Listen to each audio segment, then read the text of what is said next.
রপ্তানিতে আধিপত্য ধরে রাখতে ক্ষতিকর কার্বন নিঃসরণ কমানোর প্রতিযোগিতায় দেশের পোশাক খাত, কিন্তু এই বিষয়টি যে গতিতে এগুচ্ছে তাতে 2030 সাল নাগাদ নবায়নযোগ্য জ্বালানির ব্যবহার 40% উন্নীত করার লক্ষ্যমাত্রা পূরণ নিয়ে শঙ্কায় বিশেষজ্ঞরা। ব্যবসায়ীরাও বলছেন, বায়ারদের শর্ত মেনে জ্বালানি রূপান্তর না হলে হোঁচট খাবে রপ্তানি, খড়গ নামবে শ্রমিকদের উপরও। এই চিন্তা মাথায় রেখে গ্রিন এনার্জিতে রূপান্তরে উচ্চ শুল্ক কর প্রত্যাহারের দাবি জানিয়েছেন রপ্তানিকারকরা। আরও জানাচ্ছেন জিয়াউল হক সবুজ। 2017 সালে নবায়নযোগ্য জ্বালানির যুগে প্রবেশ করে বাংলাদেশ। এই ধারাবাহিকতায় গাইবান্ধার তিস্তা পাড়ে বসানো হয় দেশের সবচেয়ে বড় 200 মেগাওয়াট ক্ষমতার 5.5 লাখ সোলার প্যানেল। এত বড় অগ্রগতির পরও নবায়নযোগ্য জ্বালানি থেকে বিদ্যুৎ উৎপাদন এখনও ঘুরপাক খাচ্ছে মোট উৎপাদনের 4% মধ্যে। জাতীয় গ্রিডের বাইরে ছাদভিত্তিক সোলার প্যানেলও বেশ জনপ্রিয়। দেশে গড়ে ওঠা 250টি সবুজ কারখানায় পরিবেশ বান্ধব বিকল্প জ্বালানি থেকে মেটানো হচ্ছে প্রায় অর্ধেক চাহিদা, যা শুধু জীবাশ্ম জ্বালানির ব্যবহারই কমাচ্ছে না, জাতীয় গ্রিডেও যোগ করছে বাড়তি বিদ্যুৎ।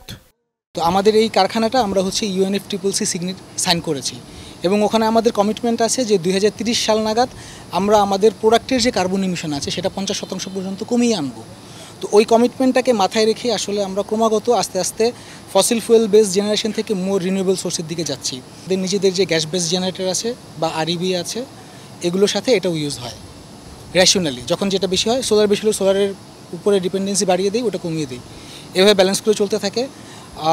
অন টপ অফ দ্যাট যেটা হয় আপনার যখন ফ্রাইডে থাকে বা ফ্যাক্টরি বন্ধ থাকে তখনও কিন্তু সোলার জেনারেট করে, তখন সেটা আমরা কিন্তু গ্রিডে দিয়ে দিই।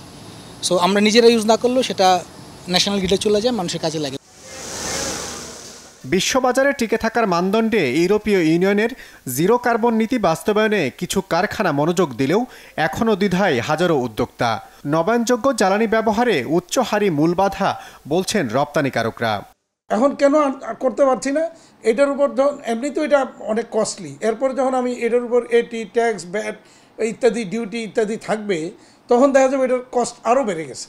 তাহলে ওই কস্ট দিয়ে আমি কেন এটাতে যাব, গিয়ে আমি যাচ্ছি সরকারকে সহযোগিতা করতে, আর সরকার এনে করছে ব্যবসা, তাহলে তো হবে না। এই জায়গাটাকে বরঞ্চ সরকার এটার উপরে সব কিছু প্রত্যাহার করে দিয়ে আমাদেরকে যখন এটা করতে সুযোগ দিবে, তাহলে এটা অনেক ইন্ডাস্ট্রি, অনেক লোকজন এটা করলে এটা থেকে উৎপাদিত বিদ্যুৎ সরকারের বিভিন্ন জায়গায় বরঞ্চ এটা সাপোর্ট হবে।